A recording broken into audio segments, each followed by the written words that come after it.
Hello नमस्ते सत श्री अकाल राधे राधे राम राम पर ना बैठा अस्सलाम वालेकुम। मैं नन्हे मुन्ने से प्यार से व्यूवर्स, कैसे हो आप सब? ठीक हो ना?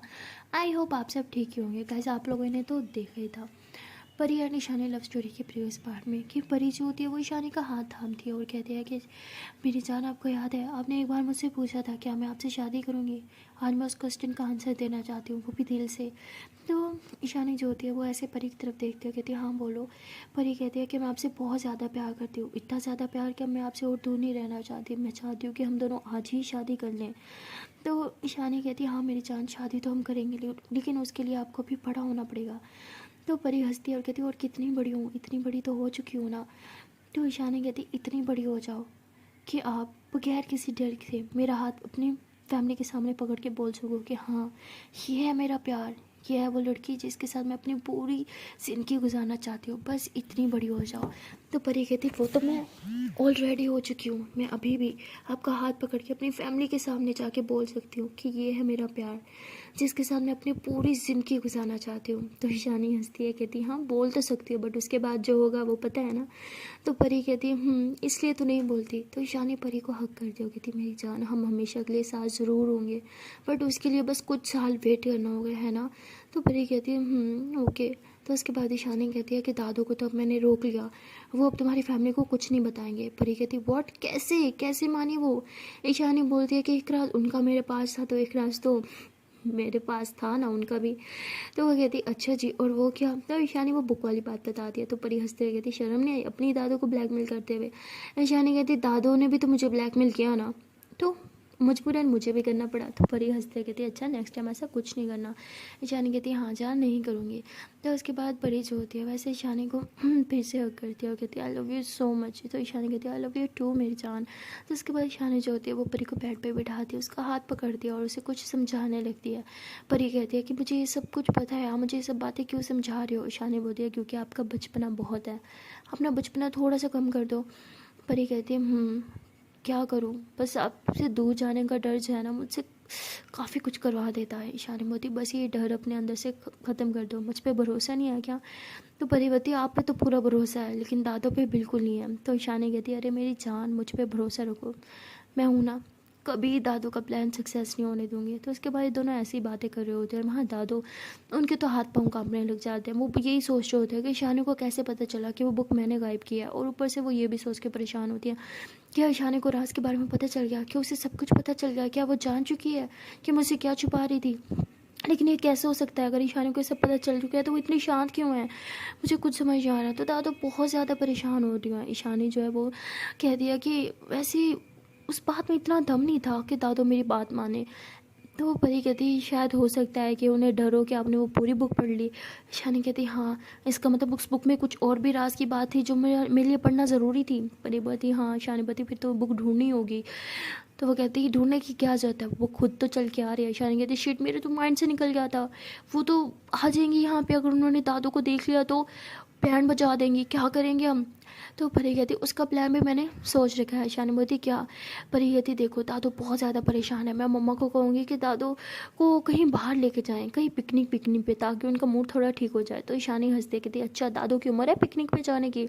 परी कहती अरे दिल जवान होना चाहिए, एज में क्या रखा है? तो ईशानी हंसती है कहती हाँ ये भी ठीक है, तो मना लूँगी मम्मा को। परी कहती आई होप सो। तो ईशानी कहती चलो ठीक है। तो परी कहती लगता है अभी से मुझे काम पे लगना होगा। तो परी ऐसे बोल के नीचे जाती है और अपनी मम्मा के पास जाके बोलती है मम्मा सुनो ना।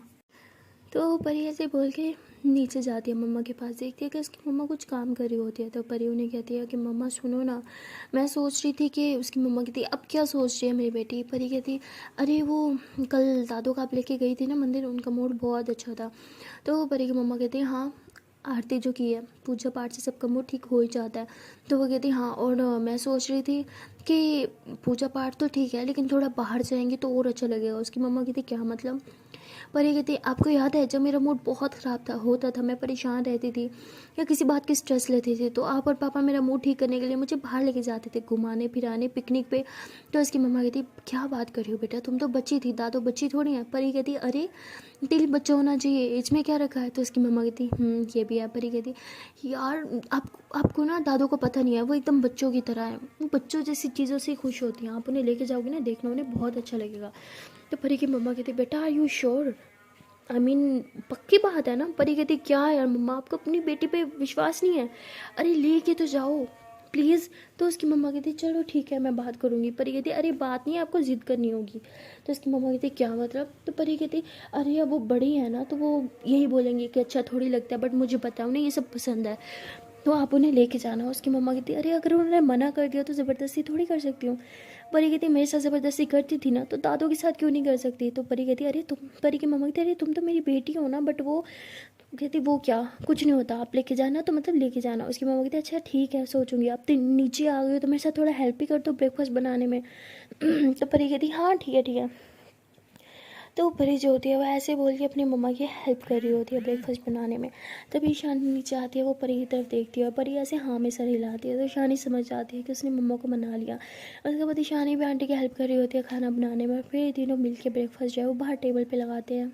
और खाना लगाने के बाद ईशानी जो होती है वो कहती है कि मैं सबको बुला के आती हूँ। ईशानी ऊपर जाती है, वो परी की धी को भी खाने के लिए बुलाती है और फिर अपनी दादू को बुलाने जाती है। देखते कि उसकी दादू रूम में है ही नहीं, तो कहती है दादू कहाँ गए। तो ईशानी ऐसे बोल के रूम से थोड़ा बाहर आती है, देखती है कि दादू कहीं नहीं है।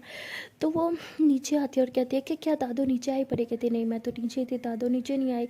ईशानी बोलती दादू नीचे नहीं आई तो फिर कहाँ है। तो ईशानी ऐसे बोल के फिर ऊपर जाती है, पूरे रूम में अच्छे से देखती है, वॉशरूम में देखती है, दादू ऊपर नहीं होती। तो वो कहती है काम करती हूँ ऊपर छत पे देखती हूँ। तो ऐसे बोल के ऊपर छत पे जाती है, देखती है कि दादू वहाँ खड़ी हैं और कुछ सोच रही हैं। तब पीछे से ईशानी कहती है और कहती है कि दादू आप यहाँ क्या कर रहे हो। तो उसकी दादू कहती कुछ नहीं। तो ईशानी कहती है आर यू ओके। तो दादू बोलती है हाँ ठीक हूँ मैं। तो दादू जो होती है ऐसे पीछे की तरफ होती है और ईशानी को देखती है। और ईशानी जो है ऐसे ही उसे याद आता है कि मैंने तो दादू से मूड ख़राब करके रखना है ना, क्योंकि मैंने उन्हें दिखाना है कि मुझे सारा राज पता चल गया है। इसलिए ईशानी कहती है कि वो मैं शौक से नहीं आई, मुझे आंटी ने भेजा आपको बुलाने के लिए, ब्रेकफास्ट लग गया आके कर लें। तो ईशानी ऐसे बोल के नीचे आ जाती है। वो थोड़ा नीचे आती है और दादू का वेट करने लगती है, लेकिन देखती है कि दादू तो आई नहीं है। ईशानी कहती है ये दादू को क्या हो गया, ये आ क्यों नहीं रही, खुद बुला के आई हूँ फिर भी नहीं आई। तो ईशानी ऐसे बोल के फिर ऊपर आने लगती है और कहते हैं नहीं अगर मैं बार बार बुलाने जाऊँगी तो उन्हें पता चल जाएगा मैं उनसे नाराज़ नहीं हूँ, मुझे शायद पूरा सच पता नहीं चला, इसलिए ईशानी ऊपर नहीं जाती। और वो थोड़ा नीचे की तरफ आती है, देखती है कि परी कितनी नीचे जा रही होती है। तभी ईशानी उसका हाथ पकड़ती हो, कहती अच्छा सुनो ना, वो दादू शायद ऊपर है, क्या आप उन्हें नीचे बुला के आओगी। वो कहती है हाँ ठीक है। तो वैसे ही ऊपर चल जाती है और देखती है कि दादू खड़ी हैं और कुछ सोच रही है। वो कहती है अरे दादू आप यहाँ क्या कर रहे हैं, आपको नीचे सब वेट कर रहे हैं, चलिए यहाँ ब्रेकफास्ट करें। तो दादू कहते नहीं मेरा दिल नहीं है, आप लोग खा लो। तो कहती है अरे ऐसे कैसे दिल नहीं है, मम्मा ने कहा आपको लेके आने को, तो आप चलो। तो ऐसे ही हाथ पकड़ के ना नीचे लेके आती है। तो इशानी है ऐसे ही सीढ़ियों की तरफ देख रही होती है कि दादू कब आएंगे। तब वो देखती है कि दादू नीचे आ रही है, तो वो फ़ौरन से अपना खाना खाने लगती है। तभी दादू नीचे आती है, ईशानी की तरफ देखती है, लेकिन ईशानी एक बार भी दादू की तरफ नहीं देखती। तो दादू को काफ़ी बुरा लगता है और वो आके बैठ जाती है और परी जो है उन्हें खाना डाल के देती है। अब ईशानी ऐसे दादू की तरफ देखती है कि दादू खा क्यों नहीं रही।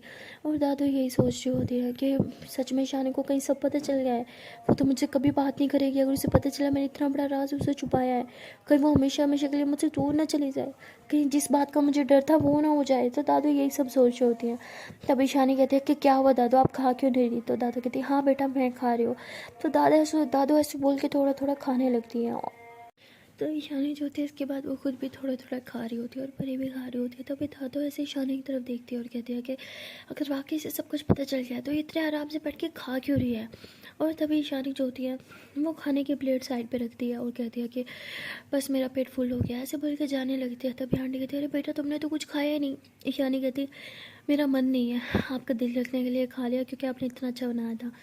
तो ऐसे बोल के थोड़ा बाहर चली जाती है। और दादू जब ये देखती है और कहती है कि इसका मतलब ईशानी को वाकई सब पता चल गया है, इसलिए उसका खाने में भी मन नहीं लग रहा।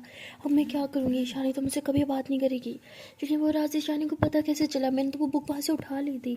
तो दादू जो होती है यही सब सोच रही होती है, बहुत ज़्यादा परेशान होती है। ईशानी थोड़ा बाहर आती है और बाहर गेट के पास खड़े होकर सोचने लगती है और कहती है कि ऐसा कौन सा राज था जो दादू मुझे पता नहीं लगने देना चाह रही। आखिर उस बुक में था क्या, और वो बुक कब आएगी। तो ऐसे बोल के वेट कर रही होती है और कहती है कि मैं भी कितनी स्टूपिड हूँ, बहुत टाइम लगेगा उन्हें आने में। तो ऐसे बोल के ऐसे ही गली में इधर उधर देख रही होती है। और तभी जो होती है उसे सामने से एक गाड़ी आते हुए दिखती है। ईशानी कहती है कहीं कहीं आंटी यहाँ तो नहीं गई इतनी जल्दी। तो ईशानी ऐसे बोल के थोड़ा उस गाड़ी के करीब जाती है। जैसे ईशानी उस गाड़ी के करीब जाती है ना, तो अंदर से एक हाथ बाहर की तरफ निकलता है जो ईशानी पे ऐसे अटैक करता है। ईशानी के आगे हाथ कर लेती है तो उसके हाथ पे कट लग जाता है। ईशानी ऐसे अपना हाथ पकड़ खड़ी होती है, कहती आह ये था कौन और मुझे क्यों मारा। तो ईशानी ऐसे बोल के उस गाड़ी का नंबर नोट करने की कोशिश करती है, लेकिन वो सही से नंबर देख ही नहीं पा रही होती। मतलब जानबूझ के ना उस पर एक कपड़ा टाइप बांध रखा होता है नंबर प्लेट पे ना, ताकि कोई नंबर ही ना नोट कर पाए। तो ईशानी कहती मतलब जानबूझ के सोची समझा मुझ पर अटैक था, और नंबर प्लेट भी हटा रखी ताकि मैं समझ ना पाऊँ, ताकि मैं ट्रेस ना कर पाऊँ कि किसने अटैक करवाया। तो ईशानी ऐसे बोल के अपने हाथ पकड़ के खड़ी होती है। तभी परी कहती है कि ईशानी में बाहर क्या करने गई है। तो परी ऐसे बोल के बाहर आती है, और जैसे वो आती है देखती है कि ईशानी के हाथ से हो नहीं कर रहा है और उसने अपना हाथ पकड़ रखा है। परी भाग के आती है कि ईशान मैम ये क्या हुआ आपके हाथ पे, और आपके हाथ पे इतना ज़्यादा चोट कैसे लगी, ये कैसे हुआ, कैसे लगी आपको। तो ईशानी एकदम घबरा जाती है, कहती वो मैं गिर गई थी। तो परी ऐसे अपना दुपट्टा जो ईशानी के हाथ पे बांध दिया, कहती सच बताओ ये गिरने की वजह से नहीं है, इतना गहरा कट कैसे लग गया। ईशानी बोलती बोला ना मैं गिर गई। परी कहती अच्छा मैं पागल हूँ, मेरे माथे पे डफर लिखा हुआ है क्या, नीचे कुछ ऐसा नहीं है जहाँ जिसके गिरने पर आपको चोट लगती, बताए कैसे लगी है चोट। तभी सामने से एक बच्चा भागता हुआ आता है और कहता है कि दी आप ठीक हो ना, आपको उस गाड़ी वाले ने क्यों मारा। तो परी कहती व्हाट, किसने अटैक किया आप पे और आप मुझ पे झूठ बोल रहे हो, किसने मारा, क्यों मारा, कौन था वो। ईशान बोलती ओके ओके रिलैक्स, मुझे नहीं पता कौन था। परी कहती कहीं वही तो नहीं। ईशान बोलती नहीं नहीं ये गाड़ी और थी, ये वो हो ही नहीं सकता। परी कहती आप इतना विश्वास से कैसे बोल रही हो। ईशानी बोलती क्योंकि मुझे पता है ये गाड़ी वो नहीं थी। परी कहती ठीक है हो सकता है उसने दूसरी गाड़ी से मारा हो, दूसरी गाड़ी से अटैक किया। ईशानी बोलती नहीं वो पीठ पीछे अटैक नहीं करता। तो परी बोलती तो मुझे समझ नहीं आता अपने दुश्मनों पे आप इतना विश्वास कैसे कर लेती है। ईशानी बोलती अभी कंफर्म नहीं है वो मेरा दुश्मन है या फिर मेरा कोई हमदर्द। परी कहती कुछ भी, चलो मेरे साथ डॉक्टर के पास। ईशानी बोलती रिलैक्स, इतनी नहीं लगी। परी बोलती चल रही होगी नहीं। तो परी बहुत गुस्से में होती है, वह ऐसे एक ऑटो रुकवाती है और ईशानी को उसमें बिठाती है, खुद भी बैठती है और हॉस्पिटल के लिए निकल जाती है। और ये लोग जो होते हैं उसी हॉस्पिटल में जाते हैं जहाँ वो ईशान होता है, डॉक्टर ईशान ना। तो उस हॉस्पिटल में जाने के बाद परी जो होती है वो ईशानी को सीधा डॉक्टर ईशान के कैबिन में लेके जाते हैं। और डॉक्टर ईशान जब देखते हैं परी और ईशानी को तो वो खड़ा हो जाता है, कहते हैं कि क्या हुआ ईशानी के हाथ पे। तो परी फ़ौरन से अपना दुपट्टा हटाती है और कहती देखो ने बहुत गहरा कट लगा है, प्लीज़ जल्दी से इस पर पट्टी करो ना। तो वो कहते हैं हाँ ठीक है मैं करता हूँ। तो वो दवाई वगैरह लगाते हैं और पट्टी कर देता है और कहता है कि क्या किसी ने अटैक किया तुम पे। तो ईशानी एकदम घबरा जाती है और कहते हैं नहीं वो मैं गिर गई थी। तो डॉक्टर कहता है कम ऑन, मैं कोई बच्चा नहीं हूँ, डॉक्टर हूँ, 1000 पेशेंट्स को देखता हूँ, बताओ कैसे लगी। तो ईशानी कहती बस ऐसे ही लग गई, बहुत लापरवाह होना। तो परी ऐसे गुस्से से ईशानी को देखती है। तो ईशानी कहती है हाँ अब मैं ठीक हूँ तो क्या हम जा सकते हैं। तो वो डॉक्टर ईशान कहता है वेट। तो ऐसे बोल के एक ट्यूब दे देता है, कहता है कि ये लगाते रहना जल्दी ठीक हो जाएगा। तो परी कहती है आपकी फ़ीस कितनी हुई। तो डॉक्टर हंसता है, कहती पागल हो, अपने जीजू को फ़ीस दोगे क्या। परी कहती है अभी तक आप मेरे जीजू बने नहीं हो। तो वो हंसता हुआ कहता है अच्छा जी। तो परी कहती हाँ जी। तो तभी वो कहता है कि ठीक है बना नहीं हो तो बहुत जल्दी बन जाऊँगा। परी कहती उम्मीद तो कहीं नहीं लग रही। तो वो हंसता है, कहता है भरोसा नहीं है। परी कहती बिल्कुल भी नहीं। तो परी एक तो उस टाइम पहले ही बहुत गुस्से में होती है, ऊपर से डॉक्टर ईशान की बातें उसे और गुस्सा दिला रही होती है। तभी परी देखते है कि डॉक्टर ईशान के मोबाइल पे कॉल आ रही है और डॉक्टर ईशान हंसता है, कहता है भरोसा नहीं था ना, ये देखो। तो परी कहती क्या मेरी दीदी आपको कॉल क्यों कर रही है। वो कहते देखा मैंने बोला था ना बहुत जल्द तुम्हारा जीजू बन ही जाऊँगा। तो वो परी को हंसाने की कोशिश कर रहा होता है, लेकिन परी का मूड बहुत ख़राब होता है, वो हंस नहीं रही होती। तभी ईशानी कहती ठीक है हम चलते हैं। तो ईशानी परी को लेके बाहर आ जाती है और कहती है कि वो तुम्हें हंसाने की कोशिश कर रहा था, तुम इतना रूड बात कर रही थी, हो सकता है कि वो सच में तुम्हारा होने वाला जीजू हो। तो परी कहती है आई डोंट केयर ओके, जो बहुत गुस्सा आ रहा है मुझे जानना है वो है कौन, आपने नंबर नोट किया। ईशानी बोलती नहीं। परी बोलती बच्ची हो क्या, नंबर नोट भी नहीं किया आपने। ईशानी बोलती मैंने ट्राई किया था बट उस पर कुछ कपड़ा सा लगा हुआ था, मैं नहीं नोट कर पाई, ये जानबूझ के उस पर कपड़ा लगा हुआ था ताकि मैं नंबर ना नोट कर पाऊँ। पर ये कहती अब अपना ध्यान क्यों नहीं रखती, बाहर आने को किसने बोला था। ईशानी बोलती यार मैं घर के बाहर ही तो खड़ी थी, अब क्या घर के बाहर कदम भी नहीं रख सकती मैं। पर ये कहती अब हम क्या करेंगे और दादों को क्या बोलोगी, ये चोट कैसे लगी। ईशानी बोलती मैं हैंडल कर लूँगी, पहले प्लीज़ तुम रिलैक्स हो जाओ। परी बोलती कैसे रिलैक्स हो जाओ, हाँ देखो कितनी ज़्यादा लगी है आपको। ईशानी कहती कम ऑन इतनी भी नहीं लगी। तो परी ईशानी को हक करती है, कहती अगर आपको कुछ हो जाता तो ईशानी बोलती ओह ड्रामेबाज, कुछ नहीं हुआ मुझे। परी कहती अगर वो हाथ पे कट लगाने की बजाय कहीं और लगा देता तो मैं तो आपको खो ही देती। तो परी बहुत रोती है। ईशानी उसका हाथ पकड़ती है और कहती अच्छा जी जो नहीं हुआ उसको लेके रो रही हो, कुछ भी, जिस दिन मर जाऊँ ना उस दिन रोना, अभी मैं बिल्कुल ठीक हूँ। तो परी कहती कर ली बकवास। ईशानी बोलती okay Baba I am sorry.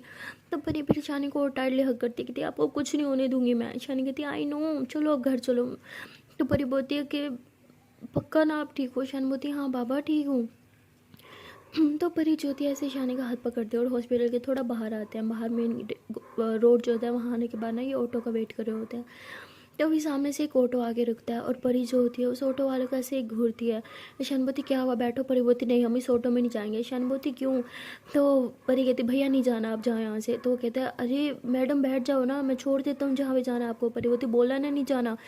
तो वो ऑटो वाला फिर वहाँ से चला जाता है। ईशानी कहती क्या है, क्यों उसको जाने दिया, हमें ऑटो की ज़रूरत तो थी ना। परी बोलती लेकिन हाँ ऑटो की ज़रूरत थी लेकिन शराबी की बिल्कुल नहीं। ईशानी बोलती वर्ड। परी बोलती हाँ वो ड्रिंक करता है, मैंने उसकी ऑटो में दारू की बोतल देखी इसलिए उसे वहाँ से भगा दिया। ईशानी बोलती ठीक है। उसके बाद परी जो होती है ऐसे ईशानी का हाथ पकड़ के खड़ी होती है और काफ़ी देर तक ये रोड पे खड़े रहते हैं और कोई ऑटो ही नहीं आ रहा होता। तो रोड क्रॉस करने के बाद ना वहाँ पे एक ऑटो खड़ा होता है। परी कहती चलो वहाँ चलते हैं। ईशान बहुत ही इशारा कर दो ना आ जाएगा। तो परी काफ़ी इशारा करती है लेकिन उसका मोड़ दूसरी तरफ होता है ऑटो ड्राइवर का, तो वो देखता नहीं है इन्हें। परी कहती है काम करो आप यहीं रुको मैं ऑटो लेके आती हूँ। ईशान बोती नहीं मैं साथ आऊँगी। परी बोती बोला ना रुको। लेकिन ईशानी परी का बात ही नहीं मानती और उसके साथ चलने लगती है। तो परी ऐसे उसका हाथ पकड़ती है, मतलब बहुत ज़्यादा उसका ख्याल रखती है, उसका हाथ पकड़ती है, खुद आगे आगे चलती है और सारी ट्रैफिक को ऐसे हाथ से रोकते हुए फिर ईशानी को वहाँ से गुजारती है। तो ईशानी को बहुत अच्छा लगता है जैसे लोग रोड क्रॉस कर लेते हैं। ईशानी परी की चीख से कहती है कि अरे वाह मेरी जान इतनी बड़ी हो गई मुझे पता ही नहीं चला। परी कहती ज़्यादा मत बनो, चुपचाप ऑटो में बैठो। तो परी ऐसे ईशानी को ऑटो में बिठाती है, खुद भी बैठती है और भैया को बताती है कि कहाँ जाना है। तो ये लोग वापस घर आ जाते हैं। लोग जब घर आते हैं तो ईशानी कहती शिट यार मैंने सोचा ही नहीं था कि दादू को क्या बताएंगे। परी कहती देखा मैंने बोला ही था। ईशानी बोलती ठीक है बोल दूँगी कि मैं कहीं गिर गई। परी बोलती तो उसके बाद ये लोग बेल देते हैं। तो परी की दीदी दरवाज़ा खुलती है, वो कहती है अरे ईशानी मैम आपके हाथ पर क्या हुआ। तो इतना ज़ोर से बोलते हैं कि दादू सुन लेते हैं। वो भाग कहती कहती क्या हुआ मेरी बेटी को। तो ईशानी कहती अरे आप धीरे नहीं बोल सकती थी। दादू कुछ नहीं हुआ बस वो हल्की सी लग गई, गिर गई थी मैं। दादू कहती ये हल्की सी लगी, देखो तो सही इतना सारा खून। कहती अरे खून नहीं है ये दवाई लगाई हुई है। वो हम हॉस्पिटल गए थे ना, दादू कहती मतलब ज़्यादा लगी है तभी तो हॉस्पिटल गए थे। शान कहती अरे नहीं बिल्कुल ज़्यादा नहीं लगी बस थोड़ी सी खरोच थी। लेकिन आपको तो पता ही है परी का इतना ज़्यादा घबरा जाती है, ज़बरदस्ती हॉस्पिटल लेके गई और डॉक्टर ईशान ने बहुत अच्छे से पट्टी की है। दादा आप परेशान ना हो। तो ईशान ऐसे बोल के ना मतलब परी की दी की तरफ देखती है। तो वो परी की दी ऐसे नज़र चुराती है और कहती अच्छा तो आप डॉक्टर ईशान के पास गए थे। परी कहती हाँ उधर ही गए थे और उनका मोबाइल आज बहुत ही ज़्यादा बज रहा था। तो परी की दी कहती क्या मतलब इस बात का। परी कहती नहीं नहीं कुछ नहीं। तो परी ऐसे दादी की तरफ देखते हो कहती दादी आप टेंशन ना ले ईशान मैम बिल्कुल ठीक है, बस इन्हें मैं ऊपर लेके जा रही हूँ, थोड़ा रेस्ट करेंगे ना तो जल्दी से ठीक हो जाएंगे। तो ऐसे बोल के उसे ऊपर लेके जाती है रूम में, उसे बेड पर लेटाती है। ईशान बोलती जान ऐसे ट्रीट करती हो जैसे मैं बीमार हूँ, मैं बिल्कुल ठीक हूँ यार, हल्का सा कट्टी तो लगा है। ईशानी ऐसे बोलती है तो परी कहती अपना मुंह बंद ही रखो ठीक है ना, अभी बता देती ना दादों को तो अच्छे से पता चल जाता आपको। ईशानी बोलती ओके बाबा इतना ज़्यादा गुस्सा करने की ज़रूरत नहीं है, ओके सो रही हूँ मैं। तो ईशानी ऐसे बोल के अपना हाथ सीधा रखता है, जैसे आंखें बंद करती है और परिया से थोड़ा सा साइड पे जाती है विंडो के पास और वहाँ जाके उस इंस्पेक्टर को फ़ोन करती है। तो इंस्पेक्टर जो होता है फर्स्ट टाइम फर्स्ट रिंग में ही कॉल उठा लेता है। परी कहती है कि थैंक गॉड आपने कॉल तो उठाई। तो वो कहता है कि तुम्हारी फैमिली में समझाया नहीं है कि कभी किसी बड़े से बात करो तो प्रणाम सत श्री अकाल कुछ करते हैं, मैनर्स है कि नहीं। तो परी कहती है उन सब चीज़ों का टाइम नहीं है। ईशानी मैम पे आज फिर अटैक हुआ, आप कर क्या रहे हो, अगर आप अपनी ड्यूटी अच्छे से निभाते ना तो मुझे बार बार आपको कॉल करने की ज़रूरत ही ना पड़ती। तो परी ऐसे गुस्से से बोली जा रही होती है। तभी वो इंस्पेक्टर बोलता है कि ओ हेलो ब्रेक लगाओ, मैं तुम्हारा कोई बड़ा भाई नहीं हूँ जिस पे तुम हर टाइम चिल्लाती रहो, समझी, मुंह बंद रखो और मेरा काम तुम मुझे मत सिखाओ कैसे काम करना है। परी कहती हाँ अगर आप नहीं करोगे तो मुझे तो सिखाना ही पड़ेगा ना, कितनी दफ़ा कंप्लेंट फाइल की है, बार बार आपको बोला है ईशानी मैम पे बार बार अटैक्स हो रहे हैं, आपने कुछ किया, थोड़ी सी सिक्योरिटी दे देते हो उन्हें, लेकिन नहीं बस आप कैबिन पे बैठ के एसी के मज़े लेते हो और कुछ नहीं। क्या आपको इसलिए पेमेंट दी जाती है कि आपको इसलिए हुकूमत जो है वो पे करती है कि आप सुकून से बस बैठे रहो और इसी की मज़े लो अपने कैबिन में बैठ के। तो वो कहते हैं ज़्यादा मत बोलो, बच्ची हो तो बच्ची बन के रहो। पर ये थी पहली बात मुझे बच्ची मत बोलना और दूसरी बात अपना काम अच्छे से करना सीखो, आज फिर उन पर अटैक हुआ है। तो वो कहते क्या ईशानी ठीक है कहाँ है वो। पर ये कहते ज़्यादा उनके हमदर्द बनने की ज़रूरत नहीं है, इतनी उनकी परवाह होती ना तो अब तक उनके अटैकर्स को ढूंढ चुके होते आप। तो वो कहता है मेरा काम मुझे मत सिखाओ, मैं अच्छे से अपना काम करना जानता हूँ। परी बोलती हाँ तभी तो आपसे बस वो 2 आदमी नहीं पकड़े गए। तो वो कहता है अब ज़रा रिलैक्स होकर मुझे बताओ कि कि कहाँ पे अटैक किया उन्होंने ईशानी को, क्या वो ठीक है? परी कहती हाँ ठीक है, मेरे घर के बाहर, मेरे घर की गली में उन पर अटैक हुआ है, और थैंक गॉड कि सिर्फ उनके बाजू पे कट लग गया, अगर गलती से कहीं और लग जाता तो उनकी जान भी जा सकती थी। आप समझ रहे हैं ना मैं क्या कहना चाह रही हूँ? अब तो उन्हें सिक्योरिटी दे दें आप। तो वो कहते हैं हाँ ठीक है, मैं सिक्योरिटी की बात करता हूँ, करता हूँ मैं कुछ। तो ऐसे बोल के कॉल कट कर देता है। पर कहते बस यही बोलते करते हूँ कुछ, होता तो इससे कुछ है नहीं, नकम्मा कहीं का। तो ऐसे बोल के ईशानी के पास आके बैठती है, उसका हाथ पकड़ती है और कहती है जान मैं आपको खो नहीं सकती, आप क्यों नहीं समझती, क्यों अपना ख्याल नहीं रखती, शायद दादो ठीक थी, आपको शायद छोड़ के चले जाना चाहिए था। तो परी ऐसी बात कर ही रही होती है कि तभी पीछे से दादो आती है और वो परी की बात सुन लेती है और परी का हाथ पकड़ के उसे बाहर लेके जाती है, कहती मुझे सच से बचाओ, ईशानी की चोट कैसी लगी? परी कहती वो बताया तो था वो गिर गई थी। तो दादो कहते तुम्हें तुम्हारे प्यार यानी ईशानी की कसम है, अगर झूठ बोला ना तो अच्छा नहीं होगा, बताओ मुझे। पर ये कहती आप कसम कैसे दे सकती हैं इतनी छोटी सी बात पे? वो कहती छोटी सी बात, मुझे सब कुछ जानना है क्या हुआ। तो परी ना चाहते हुए भी बता देती है कि उन पर अटैक हुआ है। तो दादू कहती क्या, कब से अटैक हो रहा है, क्या पहले भी हुआ? तो परी कहती हाँ पहले भी हो चुका है। तो परी उन्हें हर एक बात बताती है और वो टैटू वाली बात भी बता देती है। दादू कहती जिस चीज़ का डर था वही हुआ, तुम अपने प्यार की जान क्यों खतरे में डाल रही हो? मैंने बोला था उसका यहाँ पे रहना खतरे से खाली नहीं है, तुम इतनी ज़्यादा सेल्फिश कैसे हो सकती है? सिर्फ वो उसे अपने पास रखने के लिए तुम उसकी जान पे खेल रही हो। पर ये कहती क्या मतलब है आपका? दादा कहती ज़्यादा भोली मत बनो, तुम्हें अच्छे से पता है उसके यहाँ पे जान को खतरा है, बार बार उस पर अटैक्स हो रहे हो, तुमने ये बात मुझसे छुपाई, अगर उसे कुछ हो जाता तो? कितनी सेल्फिश लड़की हो, तुम्हें तुम्हारे प्यार की बिल्कुल परवाह नहीं। पर ये कहती ऐसा कुछ नहीं है, हमने कंप्लेन करवाई है। तो दादू परी को बहुत बुरा भला सुनाती हैं और कहती है कि अगर तुम चाहती हो कि शानी जिंदा रहे, उसे कुछ ना हो, तो तुम्हें उसे मनाना होगा ये शहर छोड़ने के लिए। पर ये कहती क्या? दादू कहती है अगर तुम मुझसे प्यार करती हो तो तुम्हें ये करना होगा, अगर तुमने ये नहीं किया तो मैं समझ जाऊंगी कि तुम मुझसे प्यार नहीं करती। और ये बात सच है, अगर आप किसी से प्यार करते हो तो उसके फ़ायदे के लिए, उसे महफूज रखने के लिए आप कुछ भी कर जाते हो, उसको छोड़ने की भी कुर्बानी दे सकते हो। क्या तुम मुझसे इतना प्यार करती हो कि उसकी भलाई के लिए तुम उसे छोड़ दो? तो परी थोड़ा कुछ सोचती है और कहती हाँ करती हूँ, मैं उनसे इतना प्यार, बहुत ज़्यादा प्यार करती हूँ। दादू कहती है फिर तुम सोच लो, तुम उसे ज़िंदा देखना चाहती हो या सिर्फ अपने साथ देखना चाहती हो? तो परी रोने लगती है और कहती है नहीं मैं ईशानी मैम को कुछ नहीं होने दूंगी। दादू कहती है मैंने देखा तुम जिस तरह उसका ख्याल रख रही हो, तुमसे उसका ख्याल नहीं रखा जा रहा, अब बची मैं जो उसका बहुत अच्छे से ख्याल रख सकती हूँ, अब फैसला तुम करो, तुम्हें क्या करना है। दादू ये बोल के वहाँ से चली जाती है। तो परी रोने लगती है और कहती है कि मैं ईशानी मैम को कुछ नहीं होने दे सकती, मैं इतनी सेल्फिश नहीं हूँ कि अपने प्यार को अपने पास रखने के लिए उनकी जान की बाजी लगा दूँ। नहीं मैं ऐसा नहीं होने दे सकती, मेरी ईशानी मैम को कभी कुछ नहीं हो सकता, मुझे चाहे उनसे दूर ही क्यों ना जाना पड़े, लेकिन मैं उन्हें कुछ नहीं होने दूंगी। तो परी रोने लगती है और यही सोचने लगती है और वहाँ दादो भी बहुत परेशान होती है। दादो कहती है इसका मतलब वो लोग यहाँ पे आ चुके हैं, इसका मतलब वो ईशानी को मुझसे छीनना चाहते हैं, नहीं मैं अपनी ईशानी को खुद से दूर नहीं जाने दूंगी। तो दादो ऐसे बोल के किसी को कॉल करती है और कहती है कि हाँ सब हो गया है, बस सुबह की टिकट करवा दो। नहीं इस बार टिकट कैंसिल नहीं होगी, मैं और ईशानी हम दोनों आएंगे। तो दादा ये बात करने के बाद कॉल कट कर देती है और पर ये सारी बातें सुन लेती है, उसकी आंखें भर जाती हैं। वो कहती है कि मैं ईशानी मैम से बहुत प्यार करती हूँ, मैं उन्हें खुद से दूर जाते हुए नहीं देख सकती, लेकिन मैं उन्हें इस तरह दर्द में भी नहीं देख सकती। ईशानी मैम जहाँ रहे बस खुश रहें, बस मैं यही चाहती हूँ, उनकी खुशी मेरे लिए सबसे ज़्यादा ज़रूरी है और उन्हें कोई हर्ट करे मुझसे बर्दाश्त नहीं होगा। दादो ने सही कहा कि मैं उन्हें अपने पास रख के तकलीफ़ नहीं दे सकती, अपने से दूर करके एटलीस्ट वो उन्हें खुशी तो दे सकती हूँ, वो ठीक रहेंगी मुझसे दूर रह के, तो मेरे लिए इतना ही काफ़ी है। तो परी यही सोचती है और ईशानी के पास जाती है देखते ईशानी सो गई है। परी ऐसे उसके हाथ पकड़ती है, उसके हाथ पे किस करती है और कहती है कि ईशानी मैं आपसे बहुत ज़्यादा प्यार करती हूँ और आपको सलामत रखने के लिए अगर मुझे आपसे दूर भी रहना पड़े तो मैं रहूँगी, लेकिन आपको मैं कुछ नहीं होने दूँगी, आपकी रक्षा मैं करूँगी क्योंकि मैं आपसे बहुत प्यार करती हूँ, मैं आपको खोना नहीं चाहती। प्यार हमेशा कुर्बानी मांगता है, शायद मेरा प्यार क्यों कुर्बानी आपसे दूर रहना ही है, शायद मुझे आपसे दूर रहना ही होगा।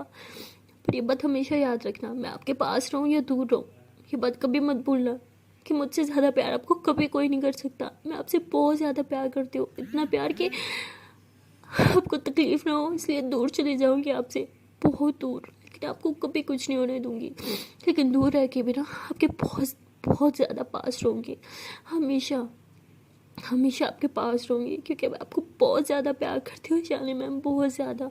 तो परी ऐसे बोल के बहुत ज़्यादा रोती है और वो फिर अपने मुँह पे हाथ रख के रोने लग जाती है कि कहीं ईशानी उसकी रोने की आवाज़ से उड़ ना जाए।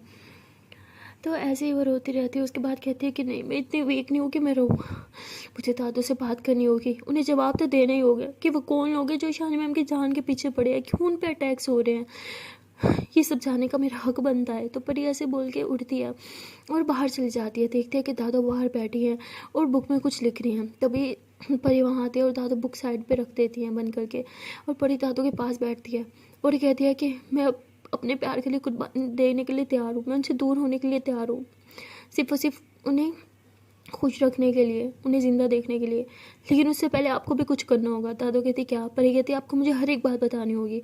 तो दादू ऐसे उठ जाती है, कहती कौन सी बात? परी कहती यही बताना होगा कि वो कौन लोग हैं जो मेरी ईशानी मैम के पीछे पड़े हैं और वो क्या चाहते हैं। ईशानी मैम ने ठीक कहा था, उनके पीछे एक नहीं दो लोग पड़े हैं, एक वो जो शायद उन्हें प्रोटेक्ट कर रहा है और कुछ ढूंढ रहा है, और दूसरा वो जो शायद उन्हें सच में हर्ट करना चाहता है। और आप उन दोनों के बारे में जानते हो, ये मुझे अच्छे से पता है, और आप उन दोनों के बारे में मुझे बताएंगे वो कौन है और क्यों शानी मैम के पीछे पड़े हैं, चाहते क्या हैं। दादू कहते कौन लोग? मुझे किसी के बारे में कुछ नहीं पता। तो परी दादू का हाथ पकड़ती है, कहती है अच्छा आपको शानी मैम की कसम, अब आपको सब कुछ बताना होगा। तो दादू कहती क्या बकवास है, मैं कोई कसम वसम नहीं मानती। दादू ऐसे बोल के वहाँ से जाने लगती है। परी कहती है अब आप चीटिंग कर रही है, आपको मुझे बताना होगा, जब तक आप नहीं बताएंगी मैं शानी मैम को खुद से दूर नहीं करने वाली, समझिए आप। तो दादू कहती कि दूर तो उसे मैं तुमसे लेके जाऊंगी, क्योंकि यहाँ पे उसके लिए रहना खतरे से खाली नहीं है। अगर तुम उसे प्यार करते हो तो उसे किसी किस्म के खतरे में नहीं डालोगी तुम। दादू ऐसे बोल के वहाँ से चली जाती है। परी नीचे बैठती है और रोने लगती है। वो कहती है कि दादू ने ठीक कहा, मैं शानी मैम से बहुत प्यार करती हूँ, उनको खतरे में नहीं डाल सकती, लेकिन मैं शानी मैम को खुद से दूर होता हुआ भी नहीं देख सकती। अगर मुझे पता चल जाए वो लोग कौन है और क्यों शानी मैम के पीछे पड़े हैं, तो शायद मैं उन्हें पकड़ा दूँ, फिर शानी मैम को मुझसे दूर जाने की भी ज़रूरत नहीं होगी। लेकिन कैसे कैसे पता करूँ कि वो लोग कौन है? मेरे पास तो कोई प्रूफ भी नहीं है, कोई हिंट भी नहीं है, कैसे उन लोगों तक पहुँचूँ? तो भाई ऐसे बोल के वो रोने लगती है बहुत ज़्यादा। और वहाँ दूसरी तरफ सन्ना और माही वो बहुत लेट उठते हैं, मतलब सुबह के 12 बज चुके होते हैं, 12 क्या दोपहर हो चुकी होती है, सुबह क्या। तो खैर वो लोग उठते हैं और माई की मम्मा जो होती है वो रूम में आती है, कहती है तुम लोग कितना सोते हो, उठो मैंने ब्रेकफास्ट लगा दिया है। तो माई कहती मम्मा आ रहे हैं। तभी सना कहती ओ शिट इतना लेट हो गया आंटी, आपने मुझे उठाया क्यों नहीं, मुझे घर जाना था। तो आगे से आंटी कहती है अरे बेटा तुम दोनों इतनी गहरी नींद में सो रहे थे कि मैंने उठाना ज़रूर नहीं समझा। तो वो कहती मम्मा तो मेरी जान ले लेंगी, शिट। तो ऐसे बोल के भाग के जाती है फ्रेश होने के लिए। जब फ्रेश होकर बाहर आती है देखते हैं कि भाई अभी भी बेड पे लेटी है और सना को देख के स्माइल कर रही है। सना कहती क्या हुआ, ऐसे क्यों देख रही हो? भाई कहती सोच रही हूँ कि आपको अपने से दूर कहीं मत जाने दूँ, इधर ही रहो ना मेरे पास। तो सना हंसते हुए माई के पास आती है, कहती अच्छा जी और मेरी मम्मा का क्या? माई कहती अपनी मम्मा को कॉल करके बोल दो ना कि आप अपने प्यार के पास हो। सना कहती हाँ ज़रूर, और मेरी मम्मा फिर जूता लेके इधर ही पहुंच जाएंगी, है ना। तो माई हंसते हुए कहती अच्छा जी जूते से पिटाई होगी, फिर तो बोल ही दो, मैं अभी तो देखूँ कैसे पिटाई होगी आपकी। सना कहती कितनी ख़राब हो ना। माई बोलती हाँ हो तो मैं हूँ। तो उसके बाद माई कहती है कि अच्छा सुनो ना, मॉर्निंग किसी तो दो। सना होती मॉर्निंग किसी चाहिए और कोई अभी तक फ्रेश भी नहीं हुआ, नो, जब तक फ्रेश नहीं होगी नो किसी। माई बोलती अच्छा किसी तुम लेके रहोगे। तो माई ऐसे बोल के सना को पकड़ती है। सना कहती क्या है हटो। तो माई ऐसे सना को नीचे करती है, कहती किस दे रही हो, ये मैं ज़बरदस्ती लूँ। तो सना बोलती अच्छा ले सकती हो तो ले लो, क्योंकि मैं तो नहीं देने वाली। माई कहती अच्छा जी। तो माई ऐसे सना के हाथ दोनों हाथ ऐसे ऊपर की तरफ करती है और उसके लिप्स पे किस करने लगती है। तो सना दूसरी तरफ मुँह कर लेती है। तो माई हंसते हुए दूसरी तरफ मुँह करके किस करने लगती है। तो सना दूसरी तरफ मुँह करती है। माई बोलती क्या है, क्यों तंग करी हो? सना बोलती बोला ना जब तक फ्रेश नहीं होगी नो किसी। तो माही बोलती ऐसी की तैसी तुम्हारी, तो किसी तो मैं लेके रहूँगी। तो माही ऐसे बोल के उसकी कॉलर पकड़ लेती है और उसके लिप्स ऐसे हो गई किस करती है, कहती ये हो गई, हो गया हो गया हो गया, किसी होगी, अब मैं जा रही हूँ फ्रेश होने। तो सना कहती क्या पागल लड़की हो यार। माही बोलती हाँ थैंक यू। तो इसके बाद माही जो होती है फ्रेश होने जाती है। जब वो फ्रेश हो रही होती है तो अपने पापा के बारे में सोचती है, उसके आँख से आंसू आने लग जाते हैं। तो सना जो होती है वो कहती है कि अरे क्या हुआ, इतना लेट हो गया, चलो ना मुझे भूख लगी है। माही बोलती हाँ आ रही हूँ। तो सना को माही की आवाज़ से समझ आ जाता है कि वो अंदर रो रही थी। तो माही ऐसे हंसते हुए बाहर आती, कहती हाँ चलो। तो सना ऐसे माही का हाथ पकड़ती है, उसके फेस को ऐसे टच करती है और कहती रो रही थी ना। तो माही हंसते हुए कहती क्या, मैं क्यों रोऊंगी, मैं नहीं रो रही थी। तो सना ऐसे उसके फोरहेड पर किस करती है, कहती मुझे पता है अब ना ये दर्द ना मुझसे छुपाने की ज़रूरत नहीं है। तो माही सना को हक करती है, कहती कैसे सब पता चल जाता है। सना कहती क्योंकि मैं आपसे प्यार करती हूँ, इसलिए मुझे सब खुद ही पता चल जाता है। वो बातें भी जो आपका मुंह मुझे नहीं बताता, वो आपकी आंखें और आपकी घबराहट सब बता देती है। तो माही ऐसे थोड़ा पीछे होती है, अपने आंसू साफ करती है और सना फिर उसके जो है चिक्स पे किस करती है, कहती रोना बंद करो, ओके, रोने से कुछ नहीं होता। माही बोलती सब पता है, रोना किसी प्रॉब्लम का सलूशन नहीं है, बट क्या करूँ, ये आंसू फिर भी नहीं थमते। तो सना कहती इन आंखों को, अपनी इन आंखों को और इन आंसू को बोलो कि बहना बंद करे, क्योंकि ये आंसू मेरे लिए बहुत कीमती हैं, समझी, फजूल में इन्हें वेस्ट मत करो, ओके। तो माई कहती तो उसके बाद इतना ऐसी बातें कर रहे होते, तभी आंटी पुकारती है, अरे आ जाओ, ब्रेकफास्ट नहीं करना। तो सना बोलती हाँ आंटी आ रहे हैं। तो ये दोनों नीचे जाते हैं और ब्रेकफास्ट करते हैं। ब्रेकफास्ट करने के बाद सना कहती है कि अब तो मुझे जाना ही होगा। तो माई सना का हाथ पकड़ती, कहती प्लीज़ रुक जाओ, मत जाओ ना। सना बोलती रुकना तो चाहती हूँ, लेकिन मम्मा बहुत गुस्सा करेंगी, प्लीज़ जाने दो ना। माई बोलती प्लीज़ ना मत जाओ। तो आंटी बोलती बेटा क्या कर रही हो, जाने दो, उसकी भी फैमिली है, उसकी भी मम्मा है, सही कह रही है वो, उसकी मम्मा परेशान हो रही होंगी। तो माही कहती ठीक है फिर जाओ। तो आंटी बर्तन लेके ऐसे अंदर जाते हैं, तभी सना ऐसे माही को हक करती है, कहती I love you so much, अच्छा मैं चलती हूँ, ओके। तो सना ऐसे बोल के कहती है ओके आंटी मैं जा रही हूँ, बाय बाय। तो ऐसे बोल के वो घर से बाहर आ जाती है और माही जो होती है वो दरवाजे पर खड़े होकर सना को जाते हुए देखती है। माही का बिल्कुल मन नहीं होता, उसका दिल कर रहा होता है कि वो बस सना को वहीं पर रोक ले हमेशा हमेशा के लिए।